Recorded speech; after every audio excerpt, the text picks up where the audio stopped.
Bang! Yeah, 713, don't step in this league, throwing rocks at the backboard. Living our dream, better dribble to the three, take the shot, here a cash short. And we don't even care what you say, we ain't scared of the hate, get a win and just laugh more.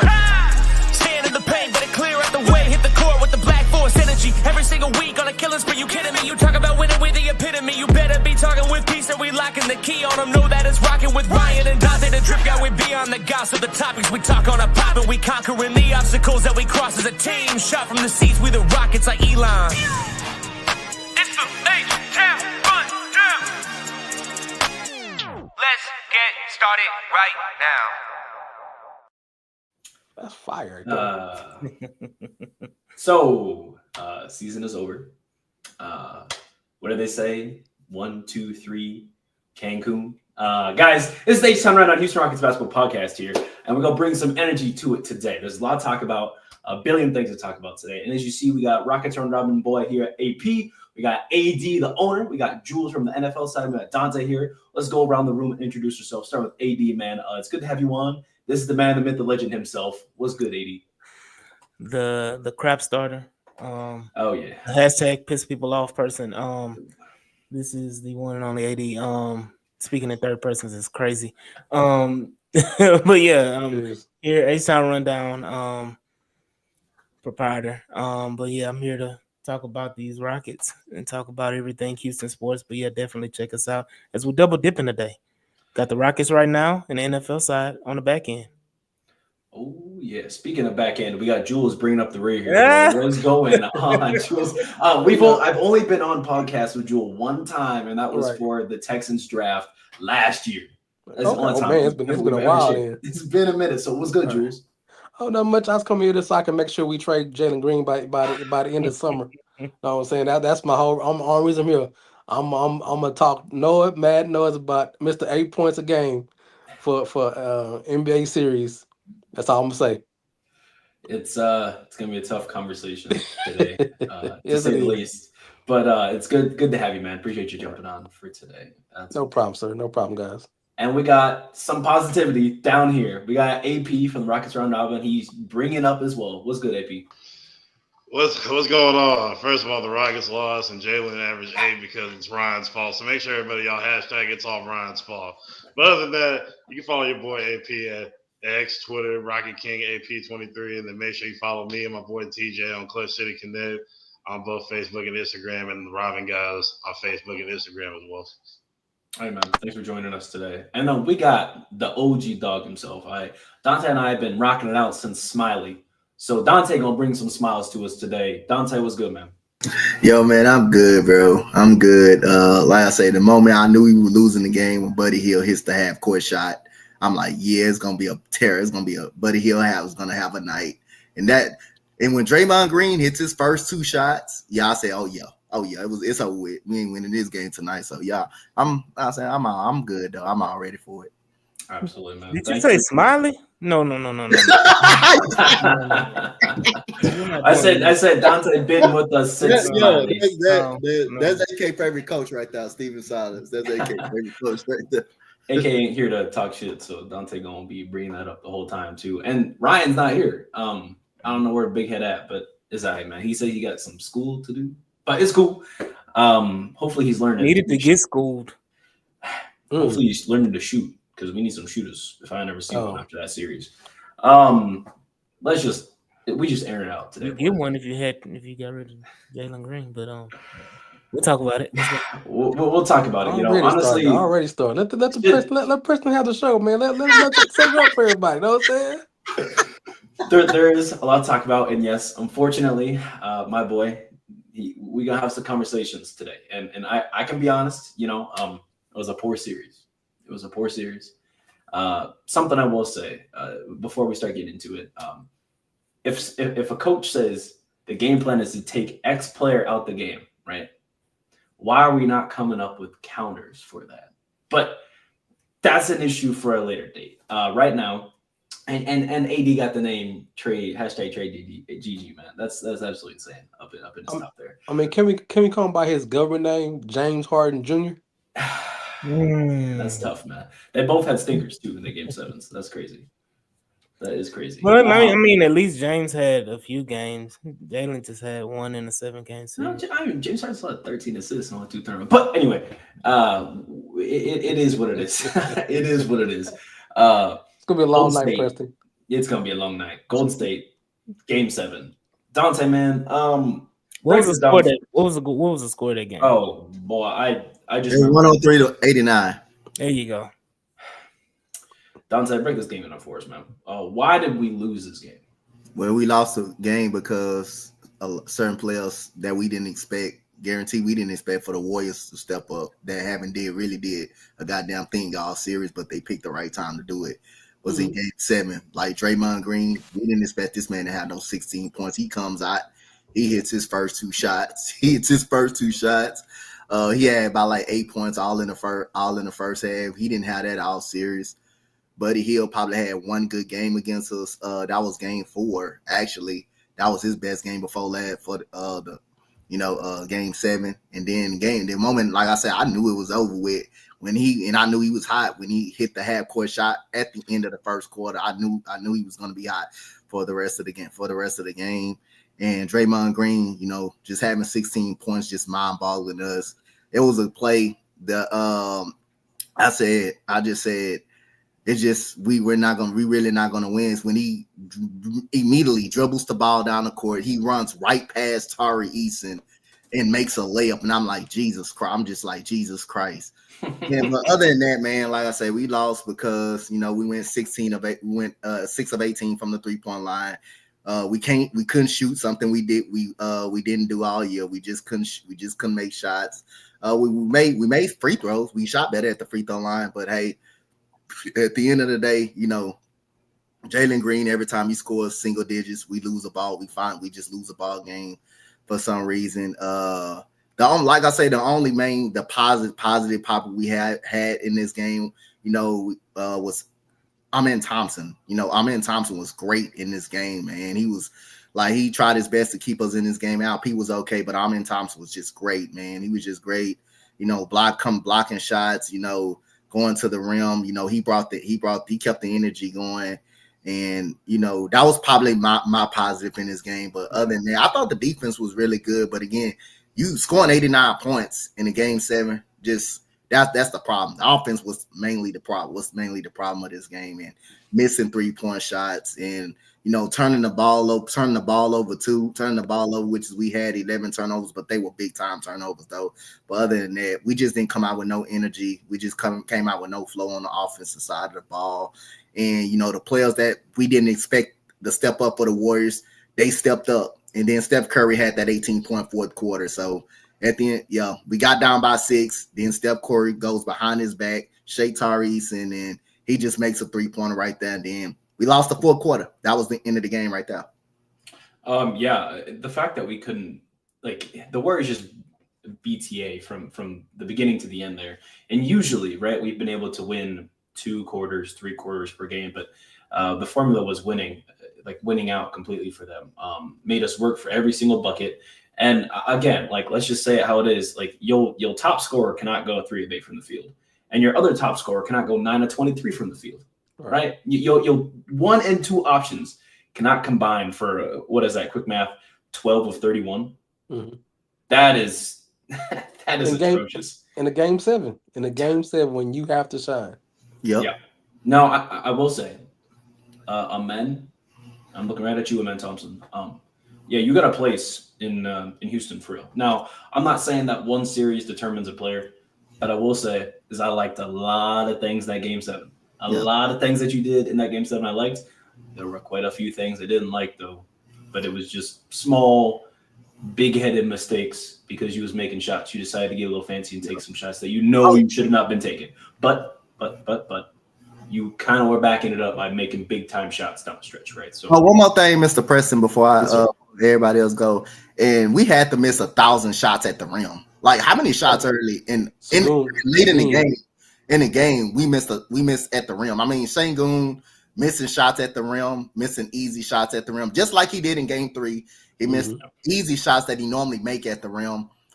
Jalen Green, every time he go to the rim, he doesn't really go up strong. He doesn't really go up strong enough. He misses shots at the rim. He's not ready for the contact. Easton missing shots at the rim. We had to miss about 1,000 shots at the rim, especially Sengun missing shots early in the paint. So that's another thing that actually hurt us. We missed 1,000 shots at the rim. 100%. Beautifully said, Donte. So, Preston, can I add to the whole Ahmed thing? Yeah. He might have made some mistakes. He might have been some missing shots and some doing too much, but he wasn't afraid of the moment. No, yeah, that's what I'm saying. He was trying to be, I'm gonna make this team win, and that's what I'm missing from Jalen Green. Yeah, I'd rather you try and fail. They don't even like you pushing the envelope to be better than what you are and to show more what you got going on than just oh well. I mean, it's not my night. I'm not gonna do it. You going down on game 7? You gotta go down on game 7. Yeah, you gotta go down swinging, right? Yeah. I'm not gonna sit here and defend it, but what I am gonna say, the team's mentality of sometimes me, sometimes you, always us. Yeah. It does feel like any game that, at least in the playoffs, right, that Jalen was not going to do too well, they just stopped going to him. They got him the ball at the top of the key. They forced a double. He passed out of it. And that was kind of it. He just stood there at the top of the wing. There wasn't running screen play to get him open in corners. There wasn't running dive plays. There was not running drag screens. But I'm not saying it's on the team. It's on him, too. He's got to want to make that happen, too. Right. If you want to be a dog, right, if you got that mentality, then you got to say, hey, I need y'all to run this for me. So I got a question though. Like, what is stopping him from being that positive, like Tari and Amen, who No. Oh, I'm getting to Tari, Tunnel Vision Tari. I'm getting there. But it's to the point of when I talk about on the offensive end, the duck downs, the movement around, because essentially when Jalen is in the game, he plays that similar role, because there was a lot of lineups, especially in game 7, where Amen was off the court and Jalen was on the court playing that role. And if you're in that role or in that position and you understand you're not bringing the ball up, you're not having the ball in your hand at the top of the key, why don't you start moving around or making high IQ plays to create yourself to get open? Because that's what Amen does. They don't run set plays for Amen. Amen creates opportunities for himself. I'm not going to defend Jalen. There's a lot of criticism that deserves to be heard. I think the difference is that Jalen isn't necessarily a paint player on the team, right? Does he go and attack the rim? Yeah, but the way he attacks the rim is not the way that Amen attacks the rim, is not the way that Cam attacks the rim, is not the way that Tari Eason attacks the rim, right? They don't attack the rim the same, right? Jalen is like, he's like an inside-outside player, if you will, right? When he got that mid-range fall, though, everything kind of flows together. Mm-hmm. What I am going to say, right, is that the way that Amen is getting his shots is definitely different than Larry. I don't know if I agree with that right now. My pride kind of hurt at this moment, but maybe you can defend your take. I'll get on Larry and Stafford when it comes back around to me. I got beef with Larry. I will say that the lineups that Jalen's running out there with, we saw him out there with Steven Adams, right? But we saw him out there a lot of times with the double big, right? We saw him out there with Adams and Sengun. So that means Jalen has to be a perimeter player. Correct. Right? And he took in game 7 just 2 threes. And correct me if I'm wrong, the criticism with Jalen missing so many threes was he was taking so many and missing so many. Mm-hmm. There was games on here where it was like, oh my gosh, he went, 3 of 9. Why take the shot? But then we on the podcast right now complaining that he's not taking as many threes and he's not taking as many shots. So like it's either you want him to take the shots and miss and have that a large volume of threes, or you don't take that many threes because he can't make them. And that's about it. So I don't know. think there's ways we got to talk about this for sure. So, Preston, I have a question for you. Because Yes, sir. I'm not really on the podcast too often. Sure. I dabble in basketball, but when I've seen the whole season, it kind of sums up the whole playoff series. Do you see much difference on how they played in the series and how they played in the season, and kind of see where they fell short because they were the number two, and let's not be a pile on this Jalen Green, Yep. Shagun, all the stuff. These cats were at least a year or two ahead of schedule. Okay. Coming from where they're coming from, and then the fact to be the number 2 seed in the West and probably what the 4th or 5th seed overall in the NBA, coming from where they came from the last 3 or 4 years. We can complain, and right now we all Jalen Green this and Tari Easton and where's my boy Cam Whitmore, but we also get these boys some flowers though too because they Agreed. made a hell of a run from where they was to last year to this year, and not even making it to the playing game. And then 2 years ago, the second pick of the draft 2 years ago, and having top picks to finally put together and a good coaching and a good nucleus of players to what they got now. What they were the number 2 seed in the West, which is always the hardest, or the last 15, 20 years been the hardest division or conference in the NBA. So let's not get that, but you can see where all season the same issues that happen in the playoff series, not having that number 1 go-to guy. And I don't know, and maybe you can educate me, is that coaching? Is that coaching, or is that just the nucleus of the players there's not a dog there? Or is it's a dog incoming, like Amon seems to be that dog rising to be, hey, I'm gonna be the closer. That's beautiful to say, man. Again, I'm not gonna say that. Yeah, that's crazy. That is a crazy comment, Stafford. It is. How do I answer this? Does Houston have a bona fide closer? Mhm. No. Does Houston have closers? I think it depends on the position that they put in. Yeah. I think with the overall team, right, like you said, the team comp, in the words of AK, the communist offense, there's too much of the, well, I got to go in tonight, so get it to me. I got to go in tonight, get it to me, right? And instead of like, hey, like, we need a bucket, right? Because down the stretch, right, we kept telling that person, go get the bucket, go get the bucket, go get the bucket, and they shot 9 of 23 from the field, right?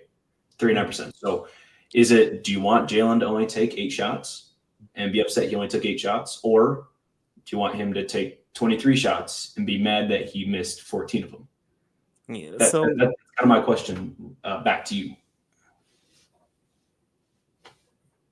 Or anybody, I guess. Anybody. Okay, well, so look, at the end of the day, I don't think anybody would be upset in Game 7 if Jalen Green took 28 shots. I don't know about that, man. And no, the reason why is because this is what irritates me, and I get pissed off with people, is that they want to bring up the Kobe comparison.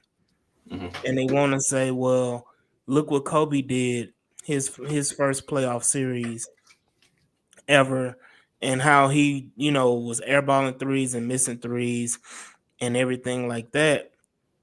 It was the aggression. Yeah. It was the aggression part that gave a lot of people a lot of, okay, well, he's just young. He's going to learn, but we see the aggression there. And that's been my problem, is that I think overall, Jalen, you can say Jalen's shot selection has, I don't even think it's bad shots he's taking. I agree. It's not bad shots he's taking. He's taking good shots. He's just not making it. And I'm not mad at that. It's the point of, you were aggressive Game 2. Yep. You were super aggressive Game 2, and your shot was falling. If you kept the aggression the rest of the series, even though your shot isn't falling, you may get a call later on in the series if you're being super aggressive going to the basket. If your shot is not falling, I agree, Larry. He did not impose his will. Did he have a will to impose? Is the question. And so, it's a maturing factor needed for him. But again, it's you have to realize, and I'm pretty sure it was preached to him by the Ronald. Is it Ron? Not Ronald. I'm about to call him Ronald Isley. Royal Ivy. Royal Ivy, Ime Udoka.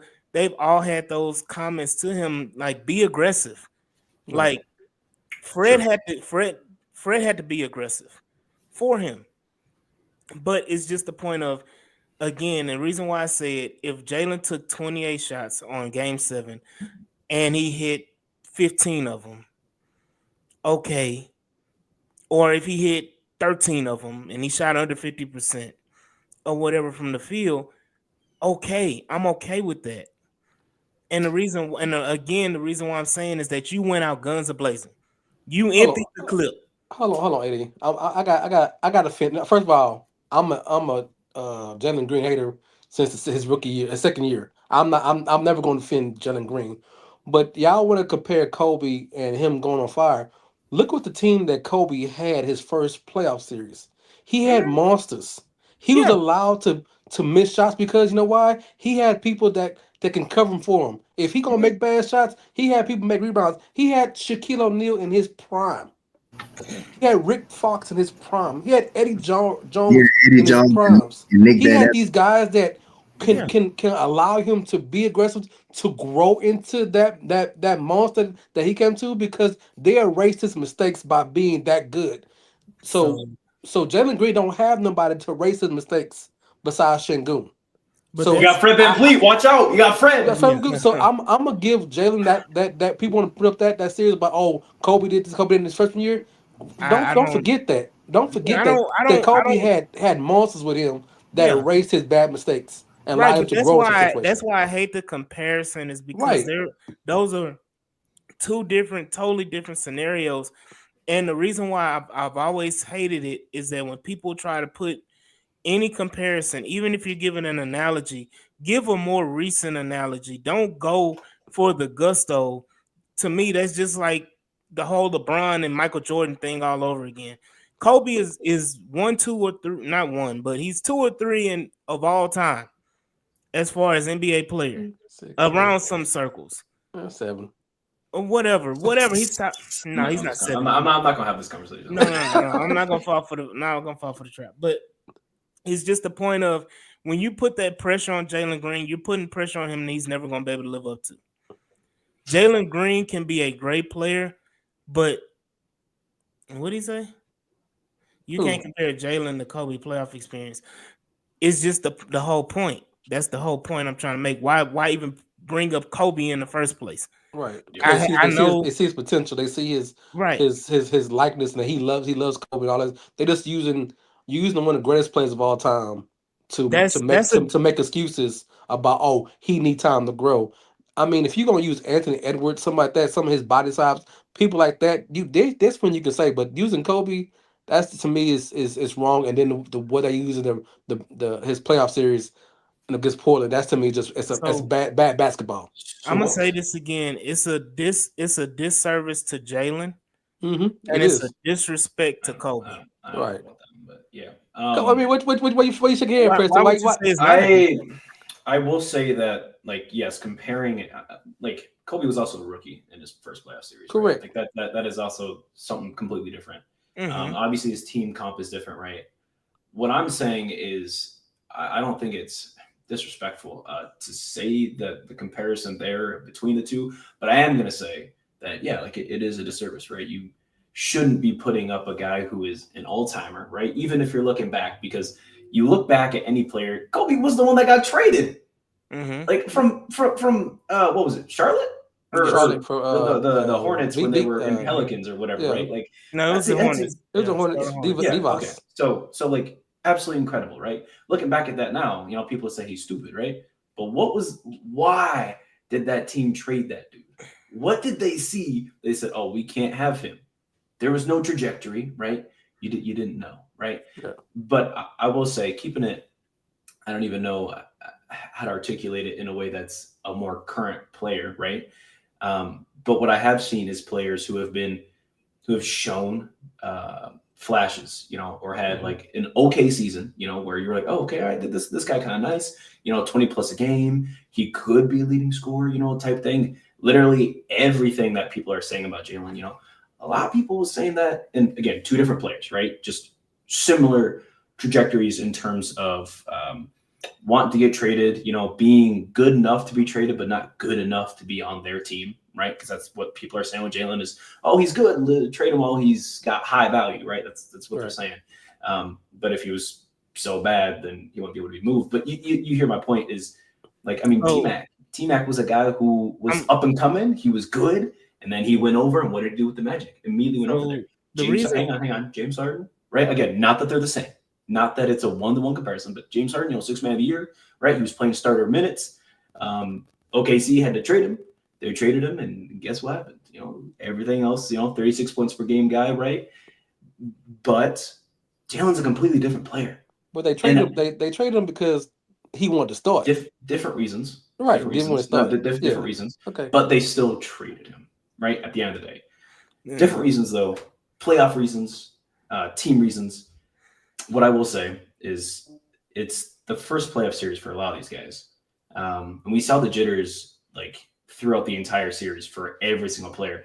A guy I thought was going to thrive, I won't lie to you, was Tari Eason. I thought he was going to be Kill-Atari. That dude that played his heart out and gave us 30 and almost willed us back against the Warriors by himself. I thought that's what we were getting. But it's their first playoff series. And they 22, 23. But I don't know about y'all, but man, when I was 22, 23, which was just a couple years ago, I was still starstruck about everything. Seeing the cities, going places. I didn't know what the hell was going on, man. I can only imagine what it would be like to have that kind of pressure for a player who just played under Smiley for 2 years and then went to a coach, is getting coached by a guy who's completely different mentality, defensive schemed. Now you have to learn a whole new offensive everything, defensive everything. You have to create your own shots a lot, right? Jalen just kind of, chilled and hung out with KPJ and averaged 17 and 22, right? Mm-hmm. Just a couple years of Smiley. Completely different, right? Versus now, this is, oh shit, this is winning ball. This is different, right? It's like Russell Westbrook on OKC. It was like, yeah, he still got them to the 8th seed, but they was the 8th seed. They was a first round exit, unfortunately. You know that. Despite averaging a triple-double, despite putting up historic numbers, you knew that he wasn't going to get much. Not because Russ is a bad player. A lot of his team comp, but he wasn't going anywhere. He was an AC. All in all, I say, in a roundabout way to say, we criticize.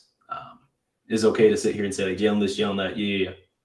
We got to remember, man, first playoff series.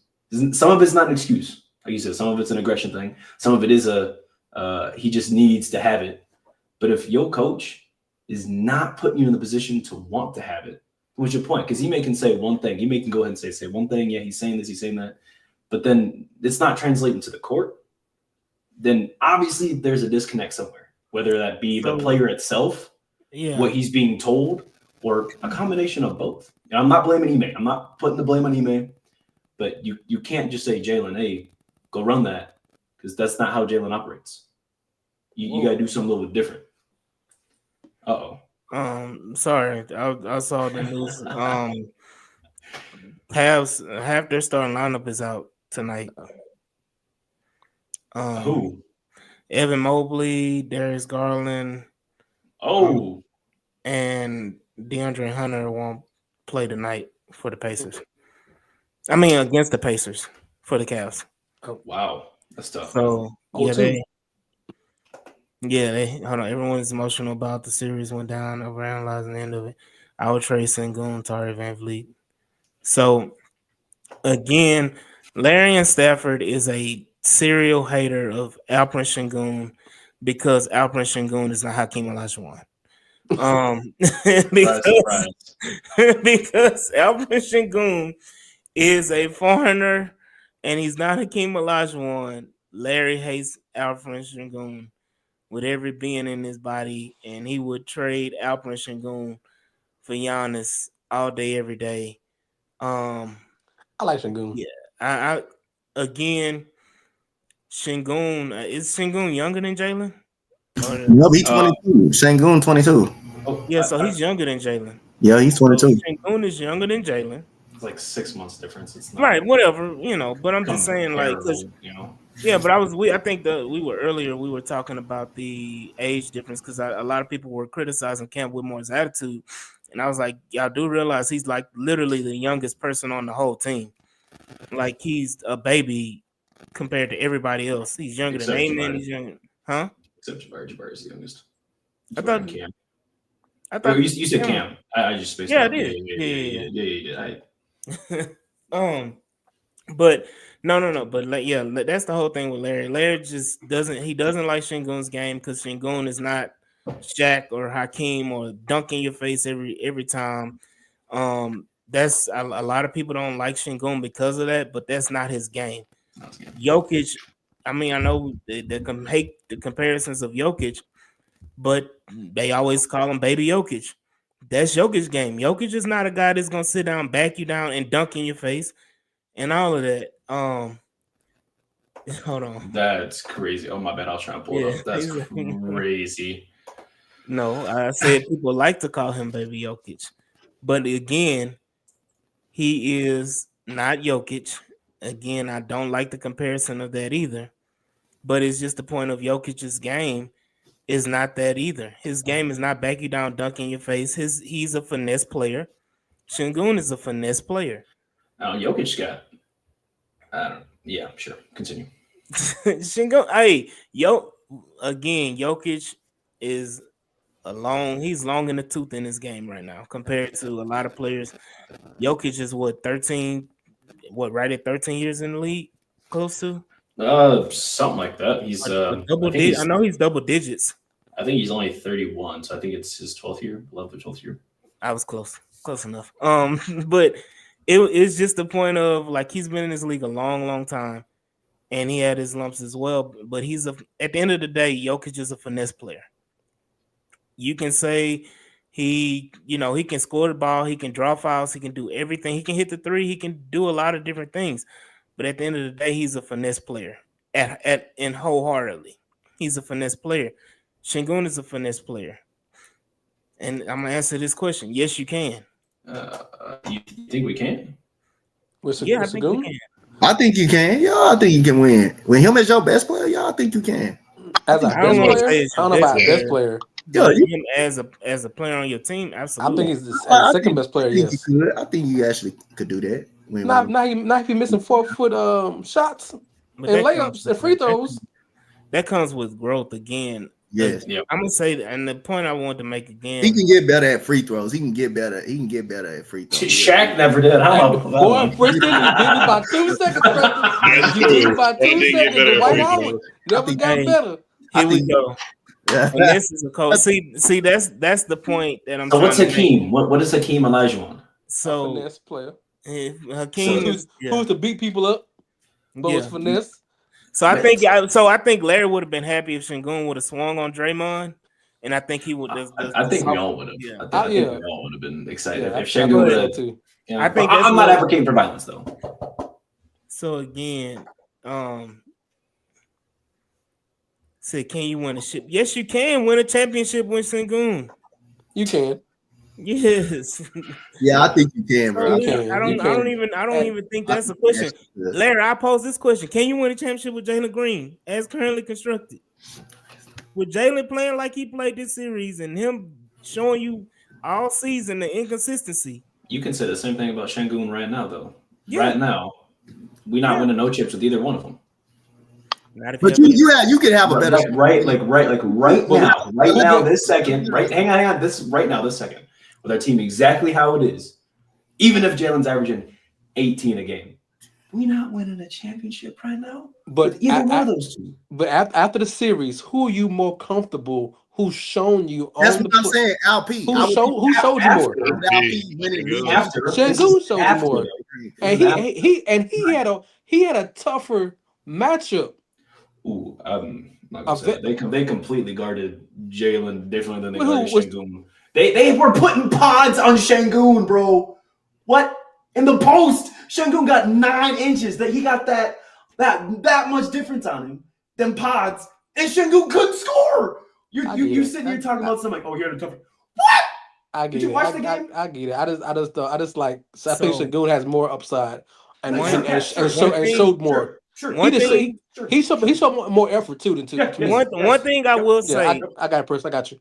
one thing I will say that is prominent amongst all of the young players, because I think people forget we've drafted, I think 7 players, and I think 5 of them were in the lottery over the last 4 years. If correct me if I'm wrong.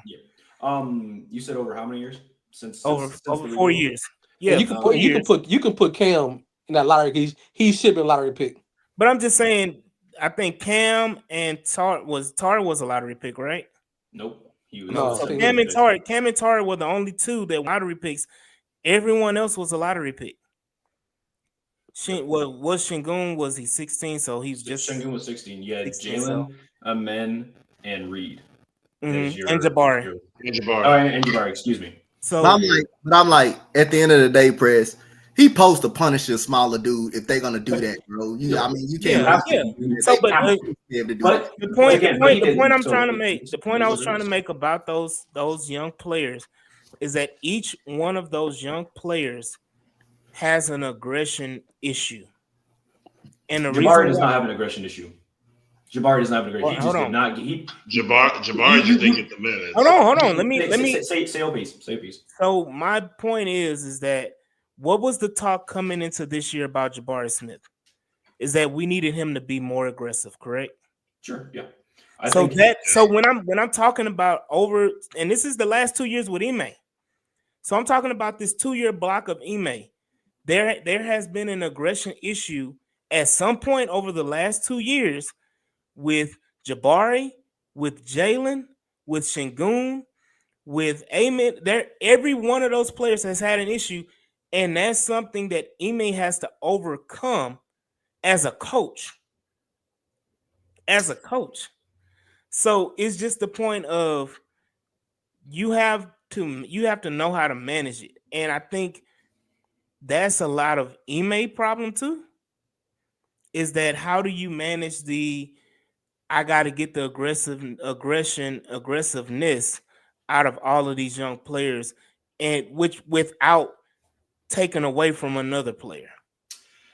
That is what I wanted to say exactly. Is the way the offense is currently constructed, there is no chance for a player to grow into being aggressive mid-game. You either come into the game aggressive or you don't get aggressive, right? Nobody, as far as I remember, nobody's like, oh my gosh, I'm getting 18 shots in the second half, right? It's either you got 10 shots in the first half and then you're getting 7-8 shots in the second half on average, right? Because we've seen people, go up and down, but on average, right? If you were the aggressive one, total, you're doing maybe 21 shots. And that's you being aggressive, getting the shots regardless of then everyone else's shot attempts, they go down. Again, look at the games where we claim like Şengün and Jalen, right? The reason they don't go off together, right? We say it's because of game, because of this, that, and the other, right? Because of Clip, what's going on, Matt? We say it's because of how the offense is being ran. And that's exactly what it is right there, is how is the offense being ran? Why is it working through this player, but not working through this player? And I had to say it out loud, but when they both hot right now, like it's just not working, right? We've had 1-2 games in their entire careers where Jalen and Şengün both were like, oh my gosh, here it is. This feels great. And we had the Jamal Murray Jokic comparisons. Y'all remember that when they both had 30 and 10 in that game? That was absolutely insane, right? When do we ever see that happen? And I think it can work, right? I'm not saying it can't work. I think it can work. But why aren't we putting them in those positions to succeed in that level and promoting our guys, our top 2 guys, the hierarchy, right, in Şengün and Jalen, to be those aggressors? And again, I think a part of it is kind of what we talked about, AP, with, how Jabari, right, he's on the bench, he's not getting enough minutes, right? We were complaining about his minutes. And like we low-key was like, oh my gosh, it's just a conspiracy theory that they're trying to lower Jabari's value for his contract, because we've seen that. We've seen that time and time again, where a coach will take a younger player or a player who's up for a contract. They will have a horrible season, not because they were a bad player, right? Or they have a poor playoff series. Again, not because they were a bad player, not because they were doing anything wrong, but they were not put in positions to succeed. We just saw that with Jabari Smith Jr., who was, let's be honest, this series right here against Golden State Warriors, this was his series, right? This would have been a great series for him. I mean, first game, he shot 100%. Did he only take 4 shots? Absolutely, he only took 4 shots because he only got 4 shots, and he had to work for those shots because they were not putting him in positions to succeed. And then we were just complaining to him that, like, yeah, he didn't get a chance to. So I say that all to say, I just don't think that they're being put in those positions to have the chance to be aggressive enough, right? Unless it's 2 guys, and you know those 2 guys are the vets. They have the green light for anything. Dylan and Fred can do whatever they want all night, unless Dylan Brooks is in foul trouble. Other than that, they can do whatever they want all night. It don't matter. Everybody else gets hate though. Go ahead. But Preston, wasn't that this kind of same thing that the coach had an issue in Boston? That that there was such a level they couldn't get past, and Jason Tatum and Brown, they looked like they could be the part, but something's blocking them. Do you think it's a coaching problem with the Rockets that you can see the comparison between us and Boston? Well, I will say that Ime called them out in the press conference, and then they proceeded to only lose 3 games going forward from there. And then they ended up going to the finals, right? So I'm not putting it all on the coach. Okay. I'm thinking the mentality of the players is just different because Tatum and Brown had been in the playoffs for multiple seasons already when he came there versus this is the first time last year, obviously, was the first time we'd even thought about going to the playoffs. But this was the first actual year of the Rockets in the playoffs, especially with this iteration between Jalen and Shingu, right? I think the mentality is there, right? I mean, Jalen first game literally said the lights were too bright. He pulled a Jared Allen and said that it was a bright light, going into the playoffs for the first time. So I chalk it up to mentality, right? Yeah. Like I really do think a part of it is mentality. I'm not going to say specifically the dog, but just this is new, this is different. How do I do this? How do I do that? And then Ime not instilling the correct confidence in his guys that, Jalen, like, yes, you only had 9 points. You're supposed to be the leading scorer on the team. Go take another 10 shots. Let's put you in positions to succeed. And yes, I want you to get the ball out of your hands, but then we're going to run a play immediately so we can get the ball back in your hands instead of, we got a trap. All right, throw it and then run something with Fred VanVleet. So you want to run it back? Same squad, run it back. Yeah. No, I can't do that. Not 100%. I think we do need to add a shooter for the bench, right? And I think we need to continue developing Reed, right? But I think we need someone to come in for Fred, and we need someone to come in for Jalen, right? Those are our things right there. And so when they get subbed out, we've got bread and butter coming off the bench. Like, I don't know, maybe if Dennis Schroeder's available, that would be really cool. But so we'll get into fantasies later. How many years would you give this core? Before you start questioning the core. John Stockton and Karl Malone played their entire years together and only got to the finals twice, never won anything. So how many? But I think they've been in Western Conference numerous times though too, right? They did, and you know what happened? They lost. They lost, but it was patience and retooling, right? I know I'm only 24, 25, but maybe I think like an old head. I don't believe in managing and trading everyone and like getting the new flashy toy, this, that, the other. If this thing has the potential to be better, then like curate that. Put all your chips into that because you know what you have in that, right? And you know the potential that could be there versus you get somebody over here in the system, they might not work. Look at DeJounte Murray. What did the entire NBA say when he went to the Hawks? This is a match made in heaven. He's going to be perfect. He's going to be that defensive guard that Trae Young is looking for. Oh my goodness. And then what happened? They didn't even make the playoffs. They failed in the play-in with DeJounte Murray, right? And then they gave up 4 picks to get him, 3 firsts and a first pick swap. And then they had to trade him away. And then they just got the number 1 pick in the draft. And then they didn't even make the playoffs this year, did they? Mm-mm. Okay, right? We swap in and trade and give them this, that, and the other. Hey, you got 2 guys here. You see the potential, right? I mean, I say this all the time, right? Again, 2 different players, 2 different trajectories. Right. Steve Nash wasn't even an all-star until his 6th season. He wasn't even considered in his 5th season, right? He started to blow up at the end of his 5th season in the playoffs, and then through the regular season, his 6th year, he became that guy, and he was averaging 8 assists a game, right? Şengün is 2.5 assists away from that, and he was already an all-star, right? We saw what he is, 2 different guys, right? Like, Jalen averaged more points than Steve Nash did in his MVP career, right? Yes, again, he did average 12 assists per game. I'm not saying it's 1-to-1, right? But the thing is there, man. I don't think the two, because you're bringing up 2 players and you're bringing up specific players, but I don't think Jalen is the one. I think Amon is the one that you would like. I understand Şengün. We running your core through 2 non-shooters. Your whole everything is 2 non-shooters. So let me ask you this: you're saying that Amon will never develop a shot or never? That's what I'm saying. We're talking about right now, as is. Yes. But if we talking like in the future, do I hope he develops a jump shot? Absolutely, 100%. So Amon's playmaking, Amon's defensive ability. Yeah. Amon is the one. Amon is the one you're going to build around. Period. Regardless of Şengün or Jalen is here for the future, foreseeable future or not, Amon is going to be your Amon is your franchise player. Why? Amon?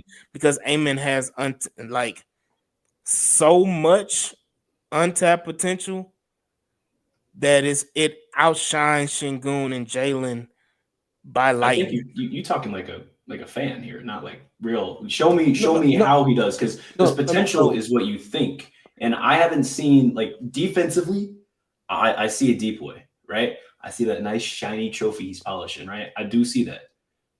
But I don't see what you're describing where he outshines Şengün, who, by the way, was an all-star and, just averaged 20, 12, and 5. The only other center to do that in their first playoff series, Jokic.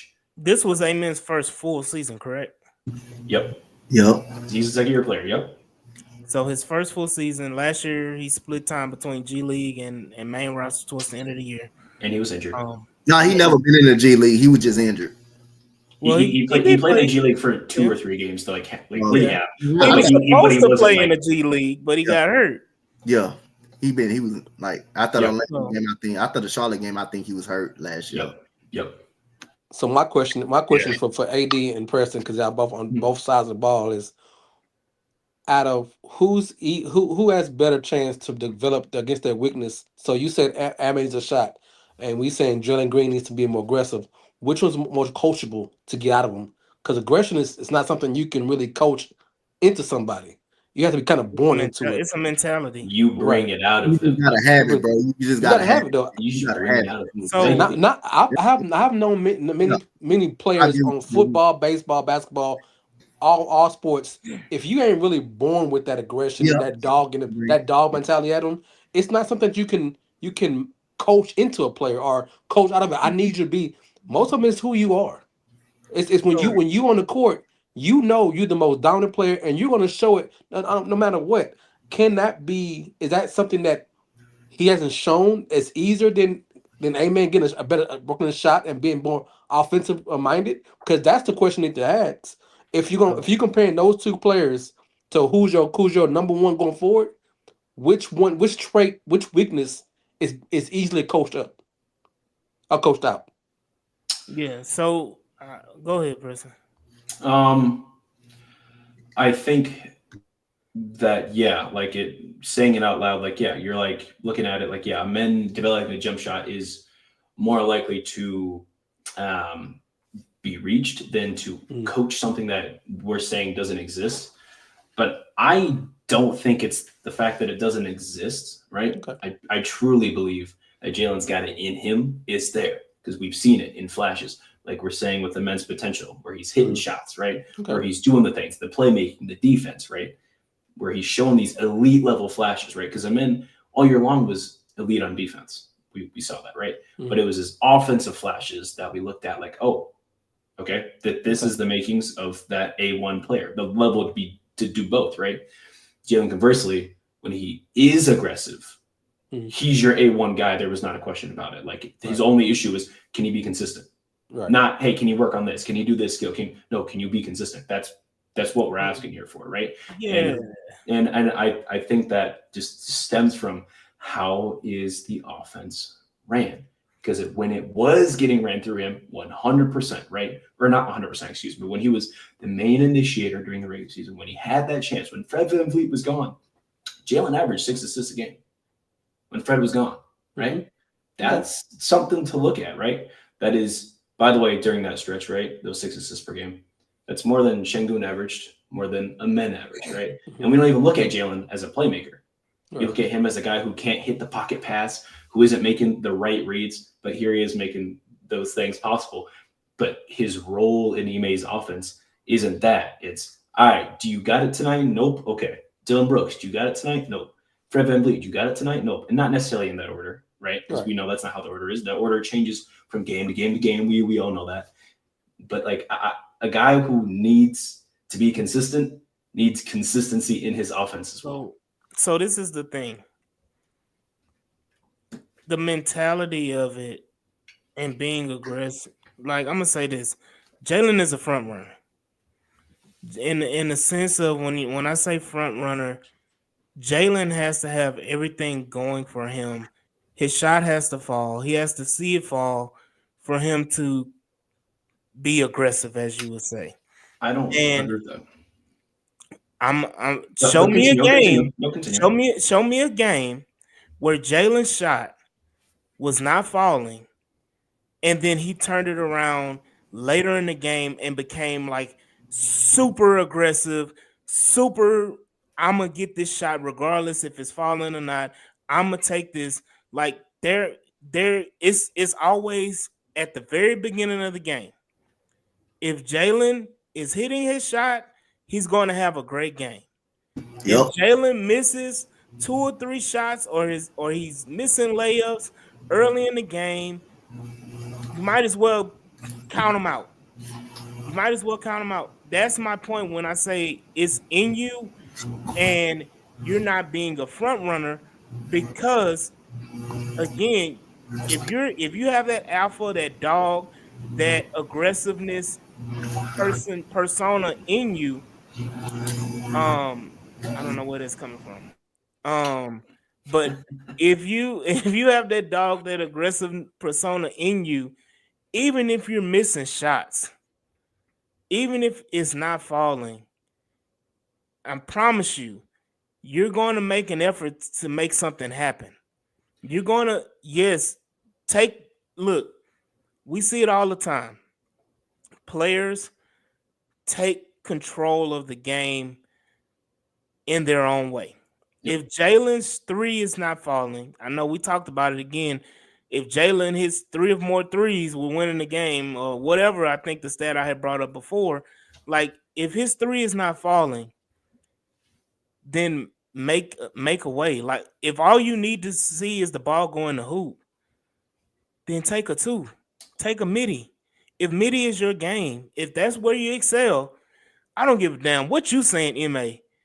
I'm going to be the alpha. I'm going to be the dog. I'm going to be the guy, and I'm going to get my shot so that I can see the ball go in the hole, and so I can see that scoreboard keep moving, so that now I can be confident, because now if I'm hitting this midi, guess what opens up? The 3 opens up. Or if I'm hitting this midi, I can drive to the basket easier now, because they're going to push up on me, and I can blow by them and get to the hole and get an easy layup. So you have to be confident in yourself enough to say, I don't give a damn what Ime is talking about. I know what I can do. I'm going to hit this mid. I'm going to go in the mid-range game, and I'm going to excel at it. And I'm going to say, I'm going to make Ime change what he's doing. You can't sit up here and just say, I'm just going to sit back and wait for my turn. You have to take your turn. Sure. And that's the point. And that's the point that, yes, we can put a lot of blame on MA when it comes to the communist offense that AK loves to talk about. But a lot of that goes back to what I was saying again with the aggression. You, with all of these young players, Jabari, you have to make it happen. You see that you're 4th or 5th on the pecking order. You have to make it happen. Sure. Cam, when you get, that's Cam is a whole nother story. I don't even think we need to talk about Cam right now. But it's just I love Cam. Cam I was know my you guy. do, but Cam has his flaws. Cam has his issues too. Amen. You see that they're going to sit up here and just bog off of you on the 3-point line. If you make 2 or 3, guess what? Your game is ridiculous now. You got to take them. I'm not mad if you take them and you miss them. Take them. Don't be scared to take them. Like, take it. And the same thing with, Shingun. Shingun, you see these damn layups ain't falling, and you see you're not getting whatever. They see you out there at the top of the key, and you're confused, you're conflicted on if you want to take the shot. Take the goddamn shot. Take the shot. Take the 3. You can hit it. Like those are the things when I say aggressiveness, take it. You got to be able to take it. And that comes from all the players, not just Jalen Green, not just Alperen Sengun, but all of the young players. Reece Shepard as well. We saw when Reece Shepard was first getting his action in the season, he was so scared. It was like he was scared shitless to take a fucking shot. Yeah. I'm sorry for cussing, but for him to take a shot, it's almost like he was, he was holding his nuts. And it's like, why? Drop him. Yeah. This is your opportunity to play and do what you do best. And I don't know what it is that Ime is putting in that gumbo over there at Toyota Center, but whatever it is, he needs to put some filet or something in there to knock all that out or whatever to get them to be confident in themselves that you got. And I know that Fred has said it on occasion that he has to talk to them as a vet on the team to build confidence within them. That's the thing, is that confidence is missing. And I don't know why they don't have confidence when, like Donte say, in the Smiley era, it was like, do what you do. Yep. And I think that's part of the problem. Do your thing basketball. That's what they call it in the Smiley area. Just do your thing basketball. That's something they were doing well. Exactly. I think that's At the end of the day, I saw, man, Amen got that, like AD said, he got that alpha dog, bro. And I think he got a whole lot of dog. If this man just if this man work on his jump shot, he can become an unstoppable player, bro. His athleticism already got elite defense, already can finish at the rim at a high level, and work on his ball handlers a little bit, but getting a jump shot and long, even if you got to have a mid-range, that man can become unstoppable. He can become unstoppable. AP, man, I know she was kind of quiet there. I'm interested. What do you got to say to AD and the rest of everyone watching? By the way, go subscribe to H-Time Rundown on YouTube. But AP, what do you got to say to AD about the confidence thing, man? Do you agree, disagree? I mean, yeah, man, you're the second overall pick in that draft. I mean, you got guys like Cade out there balling out their mind, Evan Mobley's balling, Scotty Barnes. I thought you were going to come in this playoffs here like, man, you should have been that number 1 pick. You should have made Detroit wish they would have picked you at number 1 instead of Cade Cunningham. Sure. And then in the series, you dropped that 38 ball, but then you let Draymond punk you in game 3, game 4, and then game 3. You didn't prove nothing. You shot real bad. I mean, most of us, we could have went out there and put more points up there than Jalen did that whole series. It's definitely tough to watch. Matter of fact, Cade Cunningham averaged 25 points a game his first playoff series. So. Man, he played the Knicks, bro. We don't do this, bro. He played the Knicks, bro. It don't matter. Cade, they're good offensively. They're good offensively.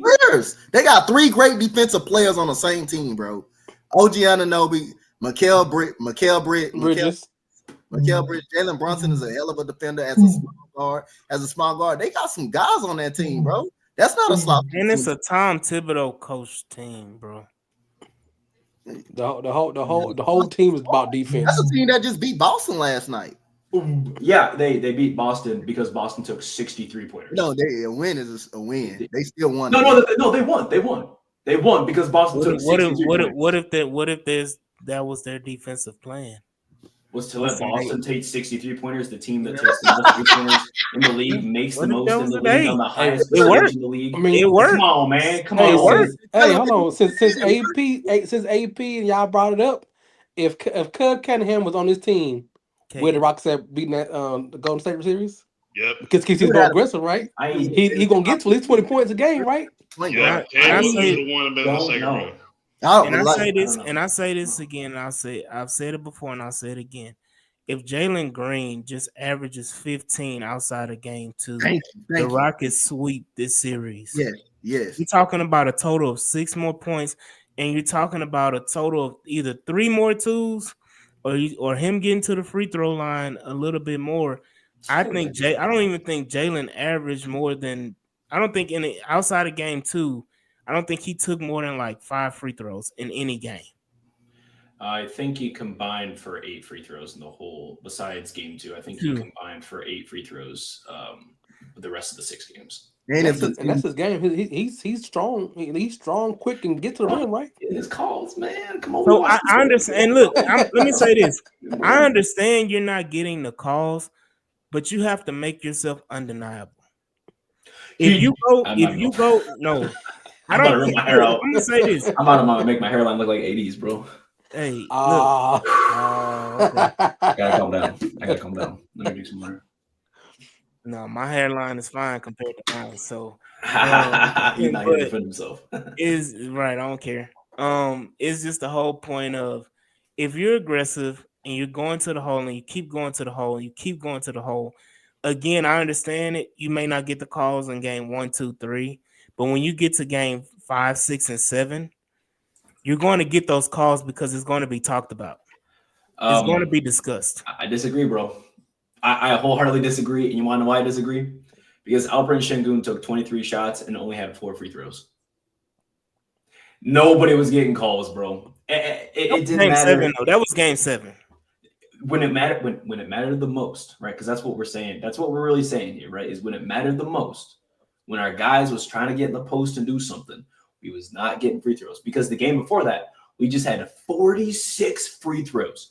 Guess how many free throws we had game 7? Just take a guess. I don't even want to look at 20. We had 21 free throws. Surprise! I don't even want to go game 6 because game 6 you had freaking Steven Adams. You're right. You had Hack Adams, right? So that's why it's an outlier. Other than that, we averaged 27 minus game 6 and game 7. We averaged 27 free throw attempts a game. Okay. Now we made 15, right? We missed 6. Şengün missed 2. Tari missed 2, and then Jalen, he missed his 1. You know, he went 1 or 2 or 2 or 3, excuse me. So we got 3 free throws. That's pretty cool. But outside of that, man, like we're talking about our guys not being aggressive enough. And when you are aggressive, this is exactly what I'm talking about, the dichotomy right here, right? Şengün was being aggressive. He tried to get his free throws, right? He took 23 shots to get there, not getting his calls, only got 4 calls. Jalen trying to go to the rim. I mean, we watched the same game. How many times did Jalen go to the rim and Draymond hacking out this man? And guess what he got? No call. No call. He just missed a shot. And then we complained that Jalen missing shots and being inconsistent. But how can you be called inconsistent if you're not getting your calls, man? That's kind of what it is at the end of the day. Now, I will say, Amen, he was overly aggressive. He wasn't just aggressive, he was overly aggressive, and he got a total of 6 free throws. Amen should have had 10. Right. Amen, watching that game, Amen should have had 10 free throws minimum. And guess what he did? He clutched up. He went 6 of 6. Right? Phenomenal game. Thank you, man. Thank you. But you're watching one guy do it. One guy get it. If only one guy is getting it and got it, and Ime's offense, it's all right, cool. Let them cook. Go ahead, young blood. Everybody else sit back. All right, I gotta go because I gotta do the Texas show in a little bit. So I just want, since I'm honored that y'all talk to me, y'all give me knowledge. I'm not a big basketball guy, but before I leave, I want y'all to give me some positive about the Rockets' first playoff series in a long time. Even if we run it back, and if we get new players, just give the fans something to positive about us being in the number 2 seed and being in a game 7 against a veteran team with 3 Hall of Famers out there. Just they know what they're doing. They all rise to the occasion, and we're young and up and coming. So give us some points before I go. Last thing I will say before we get out of here: experience versus inexperience. Experienced always wins. That's what it is at the end of the day, right? I will say I appreciate Houston. and I appreciate the season we had, is not like honestly, I'm only talking so negative on here because I got to defend Jalen. That's all it is, man. You know, I got to ride for my boy, but I understand the reality of the situation. But realistically, it was a great season, regardless of the ups and downs of the whole team. Despite all odds, you're telling me that this team that just got bounced in the first round won 52 wins with no shooting, with a glaring weakness on it that we've been complaining about all year long. We still won 52 games. Thank you, Houston. Work on the negativities, and that's like we can come back and win 50 plus games again next season easily if we just get a shooter. All I'm gonna say, Mr. Jules Jefferson, we better not run this same team back. Yeah, we can't go in next year with the same squad. We can't. You just got, like I say, we do need shooters, but also we need a guy that can put the ball in the bucket when we need him to put the ball in the bucket down the stretch. So we can't go in here with the same roster due to how tough the Western Conference is, and plus we knowing going into each series and each game that knowing we can beat anybody but also lose to anybody. You can't go in with the same team. You got to get someone up in here that can make a play at the end of the game for you and give them another option. So you can't do that. But only thing I would say, this team, they fought hard all year long. I mean, due to the fact they only didn't do two things well. They didn't shoot or make free throws well. So at the end of the day, that's the only thing we couldn't do well. We couldn't do well at all. We was last in free throw shooting. We was last in shooting the 3-ball, and we still end up winning 52 games during the year. But other than that, like I said, you can do that. You can get away with that. You can get away with that in the 82 game season. You can get away with that, but you just can't get away with it in the playoff series. See, we didn't get away with it, but other than that, I'm proud of the growth and how better these players got. How big of a step Amen Thompson took, man. Jabari Smith accepted a bench role when he got hurt, and knowing he wasn't going to get back in the starting lineup because Thompson was playing so well in his spot. LP turning into an all-star this season, which is he definitely deserved it due to the spot that we're in. Eason got better, but the team as a whole on the defensive side, that's what won us a lot of games. And Steven Adams, man, you got to give that man credit, man. That man right there, man, is a horse, man. That man is just a workhorse. 95 years old, still playing the game. Offensive rebounding, screen set, and you got Jeff Green as a vet, man, being one of the best veterans in the NBA, man. And Ime Udoka, you just got to give him credit, man. You just got to give him some credit too. So what is this comment? Man, Rich just throwing stuff on against the wall and hoping he hit. Is this Lake Show Jerry talking? Oh no, his trade was crazy too.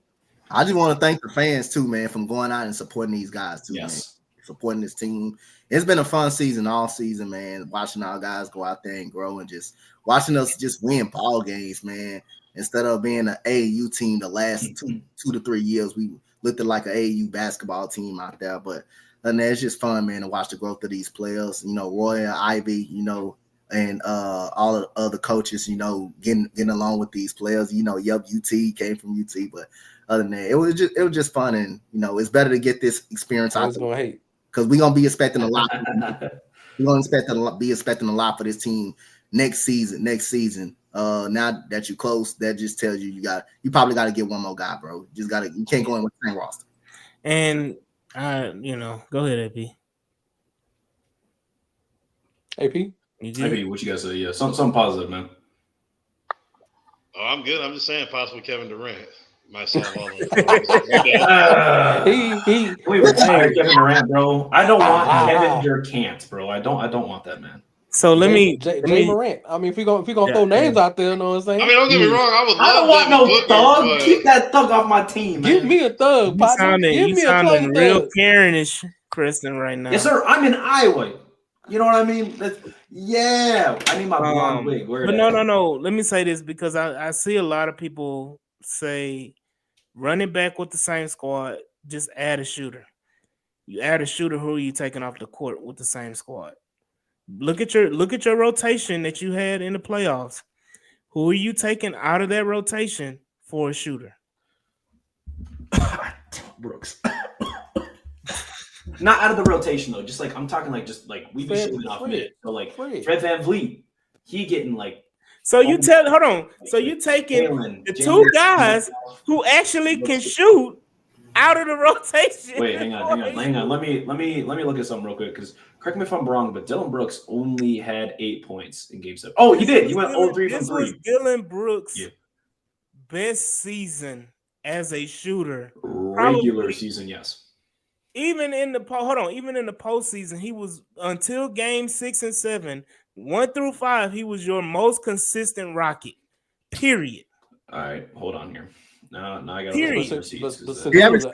he did average 15 points a game through games. When I say consistent, he gave you the same thing games 1 through 5. Yes, Game 6, I would say Game 6 is an outlier because he got in extreme foul trouble and they had to sit him. The second half. What's Game 7? Game 7, okay, that's the outlier. What's Game 5? What was did he put up? He put up points. But we talking about his shooting specifically, right? 3 points specifically, right? I said you switch an argument because no. You said we were talking about threes. Game 5, he didn't need to. We was already blowing him out. So a lot of that stuff, he was just shooting, bro. A lot of that, like Game 5, like we was already killing him. 7. Well, okay, hold on. For Preston, match question, Preston. If you get a shooter, and that he takes more shots away from Jalen Green, how is Jalen Green going to progress? I think it comes down to being on the court at the right time, not necessarily taking the ball out of his hands, right? It's your rotation. What are you looking at specifically? And less communist offense and more understanding who is getting the ball when who is on the court. That's what we're looking at. What's crazy is that you drafted Jalen to be an alpha who was an alpha coming out of high school. Şengün was an alpha as a Turkish MVP. Yep. Jabari Smith was an alpha on a almost Final Four run. Everything was Elite 8 Auburn team who was number 1 in the country the whole year. He was the alpha on that team. Yep. Tari Eason was the alpha on that LSU team. Even though they weren't that great, he was the alpha on that team. Cam Whitmore was he Villanova? Yeah, he was Villanova. He was an alpha at Villanova. Was he an alpha at Villanova? Yes, he was. Yeah, yes, I didn't watch college game. He was. He was. The only reason he dropped is because of his mentality. He was off a little bit. Yeah, he throwed off. Only one that I would say that probably wasn't the alpha of your 7 first-round picks is Reed. Every other person, Amen Thompson was an alpha on the Overtime Elite. He was a co-alpha with his brother, wasn't he? Regardless, co or whatever, alpha was in his name. And every single one of those guys were alphas except Reed. And now you're asking 5 of them or 4 of them to be role players. That's how the NBA is. What are you talking about? That's how the league is. You know what it's like. You get a promotion, right? You get a promotion. You go from being a regular a tier 1 employee, and you get a promotion to be a boss, right? You a tier 3. Cool. You still got people above you, but now you got people who was on your level, but you seen differently by your company. So therefore, you got more responsibilities, and those people, your team, gonna have to respect you. Because if they don't respect you and their productivity drop, then they gotta go. Where the sound at? Hang on, I'm pulling it up right now.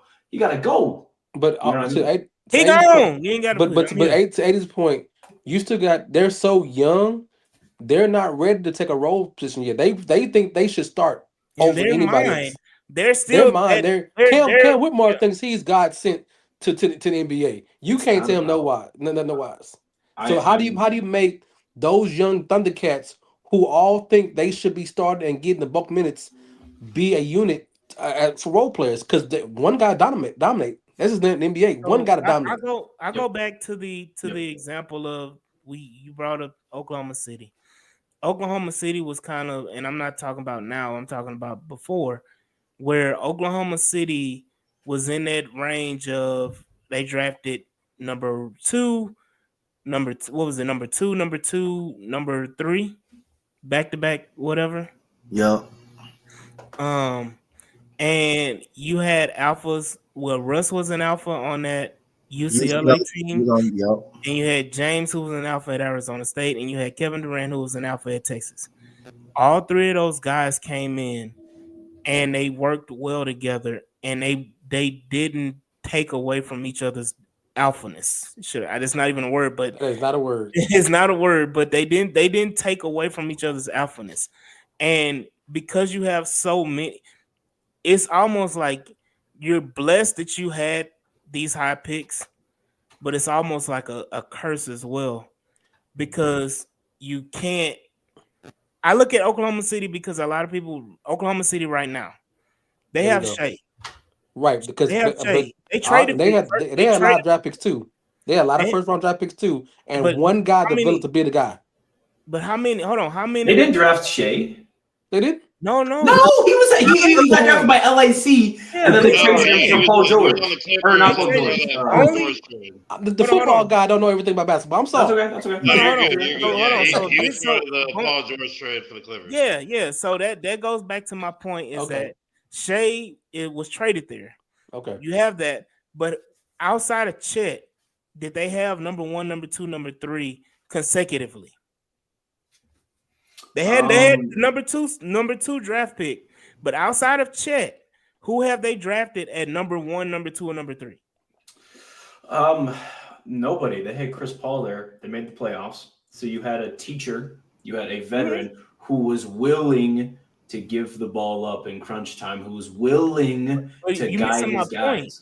But no, you're missing my point. My point is I that understand the alphaness. I know we didn't have consecutive guys who were drafted high to come into a team and be. Alphaness is I still get not it. a, I know what you're alphaness is saying. still not a word. I'm Hey. not gonna let that slide. hey, alphaness is now Alphaness a is word. not a word. I'm calling Webster. I'm putting it in the dictionary. But again, it's just the point of OKC is different because they have a lot of draft picks and a lot of young players, but a lot of their young players were drafted in the mid, late lottery, mid first round, late end of first round. So you had guys that when they come in, they're going to fit into that role player role because of where they were drafted. You draft your role players in the late first round, second round, which is where most of OKC's draft picks or players on their roster right now were. Isaiah Hartenstein is a great role player. He was drafted by the Rockets in the second round. Again, a lot of their role players, look where they were drafted. Jalen Williams, what was he drafted? Both of the Jalens. Jalen Williams was drafted number 12. Where was the other Jalen drafted? He was drafted in the second, I believe. He was drafted late in the first round, I believe. He was drafted later on. I think he was like 27th. Yeah, exactly. So again, look at where their core players were drafted from, and how they all revolve around that Hang on. You got two guys who were traded there. They weren't drafted to that team. Isaiah, who's a starter, he got traded there, right? Signed there from the Knicks. Okay, all right. Yeah. Shea was traded there not to be an alpha. He was not traded there to be alpha. It was this. Hang on. He was a key piece. Yeah, he was a key piece. He was the piece of the trade. He was the piece of the trade. They got 9 draft picks. That was the trade. What? Why the trade got done, though? He was the main reason why the trade. Again, if it was for the draft picks, then they wouldn't have included Shea. Yes, they would have. They needed salary filler. You could have traded anybody. You could have traded. He was on a rookie contract. Yeah, who needed an extension, and the Clippers could not fill it. But I am saying that Shea, they saw the potential in Shea. They saw the potential in Shea, just not alpha potential. He got traded after his first year. This is gonna be a hot offseason for y'all all season. I see this now. I'm gonna sit here. We're gonna let this topic lay, and we can pick it up on next Monday when we air the next episode. Give us a little bit more to talk about because we do need to talk about the future. We need to talk about what happens after this because we're still living in the present. Right. But we need to have 5 minutes or 10 minutes real quick to talk about what happens with the Rockets on Monday night and going forward after Monday night. Let's do that real quick. Let me pull up Tankathon.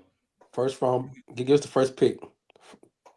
Legitimately, I don't think the Rockets do anything until Monday. I think they wait. Oh no, you can't. Where that pick falls, and then they start being like, okay, this pick may be in the top 4. Maybe we can add that in the KD mix, or maybe try to persuade the Suns to give us Devins Booker somehow. Hey, AP, I'm gonna Top tell you of this the right day. now. If that pick lands top 5, you know you can significantly take away some of the picks that you give away in a trade because that pick is top 5, top 4. Is the players coming up that good for that You got kind of? Ace Bailey. You got, of course. Well, I don't know if Cooper What if Flag. the Rockets get that number 1 pick though? What if that somehow falls to 1? What do we do? I'm after that? gonna tell you this right now. If we get number 1 overall, and Cooper Flag stays in the draft, I'm drafting Cooper Flag, and I'm not doing nothing. Interesting. All right, boys. I'm running the lottery. It's been untouched, as you see, 1 through 9. That's us. Unfortunately, the Phoenix Bums are giving us their pick, and we appreciate them greatly for tanking towards the end of the season. As you see, they went 1-9 to the last 10. Appreciate you. Let's see what's going on here. Number one. Wow. There we go. I told y'all. Number 1. Wow. Guys, you wanna know something? You wanna know something? That is the 3rd time on the pod we have gotten number 1 rolled for us. 3 times. Hey, It's gonna get scary. it's a if we get that sign. number 1. It's a sign. You can trade for anybody. I can imagine that pick. AD reaction if we get number 1, bro. I can imagine that, baby. Interesting. AP, we get number 1 pick. What are you doing? I mean, I'm gonna get Cooper Flag. I mean, that's pretty obvious. But if I'm wanting to get Devin Booker badly, and I'm wanting to persuade them badly to get Devin Booker, I might have to give up that number 1. See, But no, I get you. You taking calls? Okay. But if it's Coach. for somebody who's gonna fit the young system like Devin Booker, I Devin might take a Booker swing fits at it. pretty seamlessly. I won't lie to you. But Donte, man, what are your thoughts? You get number 1 pick. What are you doing? I'm all for drafting a player, but it don't matter where the Rockets land at. Just something telling me they're gonna trade. They're gonna be trading a pick. They're not gonna keep it, bro. They're gonna trade it for one of these guys in the offseason. I don't think the Rockets hold on to no pick, to be honest. Sure. Jules, what do you think? I'm calling Milwaukee right now. Okay. I'm calling Milwaukee right Okay. now. Okay. I'm trying to get him, and then with that number 1 pick and a couple and a 1 player, I know I can get another. I can get a shooter with another trade with that number 1 pick. Honestly, like I feel you. I like that. Right. AD, you staying the same? You staying pat? I'm waving the white flag. You can't talk about Jalen all the time and gonna keep him just because you got Cooper Flag. I'm waving the white flag. That's crazy. That right, Preston. That's crazy. Crazy. I'll tell you what though. No matter what pick we get, right? I'm here to tell you right now, we don't care. I'm taking calls. If we get number 1 specifically, I'm taking calls from every single team who can give me the best package. Right. Every There single you team. go. Got Every to. single team. You stupid. I mean, I didn't even care at this point though. Yeah. I think it would make That's sense fair. because if we get the number 1 pick, that means we can go get us whatever missing piece we think we're missing, or we can go get us an alpha dog. Mm-hmm. It don't matter what we got. I mean, at that point, Honestly, I'm not saying everyone's off the table, right? But like almost everyone's on the table. Let me ask you this: What if a package of the number 1 overall pick, Jalen Green, and another pick, and a filler, whoever? I'm not touching Reed, Cam, Jabari, any of those guys. So non-core related. Yeah, non-core related. You trade bottom of the bench guys, salary filler guys, and it's a package to Phoenix For 2 Can you players get- for Durant and Booker. for Durant and Booker. They just didn't work. It didn't. I'm impressed in that. That doesn't work. Yeah, they just Booker and KD on the same team with all their offensive firepower. And let's not like cap here. They have some great defenders over there, by the way. They have some pretty good defenders over there, but not good enough. All right. Their offensive firepower couldn't get them to the playoffs, baby. The whole point of pairing up Kevin Durant and Devin Booker with Bradley Beal was like, hey, we're like the Nets 2.0. We're going to drop 170 on you. Good luck stopping us. And guess what they did? They just doubled Devin Booker. They doubled Kevin Durant and let everybody do their thing. And guess what? That happened. They got them That's the number one pick. Wins. You know what I mean? So exactly my point there. Now, I will say I am taking calls from Phoenix. I am willing to hear exactly what they got to say. 100%. You best believe, because we got them like this. You know what I mean? And if we got their pick, if we got number one pick and we have their other two picks, we can work out something real nice where we don't even have to give up a core member for a lot of what they got, because we got them like that. Even if you do a trade package, you get the number one pick. I don't think you got to include Jalen Green with number one pick. I think Jalen Green has enough value that if you want to make another trade for a shooter to go with that number one pick, you don't have to. If putting those together, I mean, it's if you're gonna trade Jalen Green and number one pick, that's it. That's the package. Yeah. I don't think you got to trade any more than that. Maybe salary, filler, just the fillers. Your But Jock Landales of the world. You're keeping 95% of your core if you get number one pick and you trade Jalen Green. But I think you can work it with separate trades with the one pick and Jalen Green, because Jalen Green is still raw enough talent to trade by itself. Say it with your chest, Jules. I'm just saying, I can make Mario pop too. Yeah. If there is something to be done, right, and we get the number one pick, truthfully, I'm saving it for my alpha, and I want to know how bad Milwaukee hates Giannis. I want to know how badly they think Kyle Kuzma and Damian Lillard are for their team. That's what I want to know. Right. I also want to know how bad the Grizzlies want to hold on to Jaren Jackson Jr. You know, I like JJ. I want another inside, bro. I don't want another inside. We gonna have to give me, if you're gonna talk to Memphis, give me a third. Be like, hey, I don't want no thug, bro. He can't. Give me Anthony Edwards then. How about that? I don't know. Well, give me Anthony Edwards. Anthony Edwards. The deadbeat dad. Give me the deadbeat dad. This is the life of me. Anthony I'm a thug. Hey, all day, every day. Yeah, because I'm a thug. Hey, I'm gonna continue to come. Skip's been coming. Yeah, Anthony Edwards. I know he's a deadbeat, but he paid his. He's a changed man. Yeah. Give me if no one's off the list, if no one is off the table besides Joker, I think Joker's the only one you probably not gonna get. And Wimby. We're not getting Wimby. I don't want Wimby. I know. Hold on. So this a non-basketball guy. I don't like Wimby. Wimby's gonna be hurt every year. He's Manute Bol. He's gonna be hurt every year. I can. Sean Bradley. They said the same thing about Steph Curry and his ankles, and guess what happened? Man, there's a difference between Steph Curry having ankle problems and then Wimby just being big and lanky. He played like 68 games his rookie year. And yeah, but Yao Ming was the same. He got hurt his rookie year, right? Injuries, a lot of foot injuries. Yes. Same thing with Zion. To being too big and too powerful in exertion. Wimby is like 7'8", bro. Like, let's be for real. Like, that's not sustainable, dog. You're right. It's not sustainable. You know what's not sustainable? This podcast, this conversation. A lot of things. We have to go. The Texans have to perform. All right. So Anthony said, I'm putting a pin in it right now. AD, don't let me.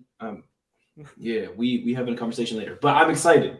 Appreciate it. I'm real excited. Like I said, I'm continue to come. I'm excited. Jules, man, where can we find you, man? Oh, I'm not on social media. The only way you can find me you gonna find him only on the H-Town Run. The only time you're gonna keep me on. I am going blackball. Don't say nothing, AD. Don't say nothing. I'm going black. I'm getting off social media. I'm trying to find a place in the woods. Just be by myself in a boat. Yeah. Interesting. I love it though, Jules. It's good to have you on, man, for real. Yeah. AP, man, where can we find you, brother? And thanks for joining us today. Well, you can find me at Rocket King AP23 on X, and then the Rockets Round Robin. You can follow all of us on X, Facebook, and Instagram, and then also Clutch City Connect with your boy, me and TJ, on Facebook and Instagram as well. And it's all Ryan's fault. That's all I gotta say. It's all #Ryan's fault, man. Make sure you all comment that in the comments. Thank you, Donte, man. Another beautiful episode. Thanks for keeping it positive. We appreciate the smiles around here. Where can we find you, bro? Yeah, the only unpositive I'm gonna say we better not go in with the same roster. Nick, it's not happening. We're not going back with the same roster. We just can't Run afford it back. it. Other than that, y'all can find me right here, A-Side Rundown. Sometimes y'all can find me on the football side as well sometimes. So like I say, y'all find me on Instagram, Coach Donte 5. Y'all can find me on X, Coach Donte, that Rockets guy. So y'all all Coach Donte all over the place. That's wild. That's a wild comment right there. That's a wild comment there, man. And AD, man, the man of the hour, getting ready to go do something in about 15 minutes here. Was good, and thanks for joining us today. Absolutely. Right here at H-Town Rundown. You can follow me on Twitter, Instagram, Facebook, the website htownrundown.org, all H-Town Rundown. Just put in the search bar, you're gonna see us pop up with our logo. TikTok, everything. H-Town Rundown Podcast. So go ahead and follow, like, share, and subscribe. Go ahead and hit that notification bell so you can get all the updates for all the episodes, whether it be the Rockets, the Texans, hell, even the Astros coming up. So be sure you're tuned in with the H-Town Rundown. Like he said, this ain't a shakedown. It's a rundown. This has been your Houston Rockets basketball podcast. Follow at the H-Town Rundown, like AD said, man, at the H-Town Rundown, YouTube, X, as well as Instagram. Check us out, man. Check everything out. We do a whole lot. And we got Monday coming up. It's going to be a Tankathon special. We actually get to talk about picks. So make sure you bring your pen and your pencil and your paper because we're going to be talking and writing a bunch down for this pick. And maybe we making the pick. Maybe we not. Follow me at drip2piece_GAWD on X as well as Instagram. Thank you for watching. Thank you for listening. We'll see y'all next time.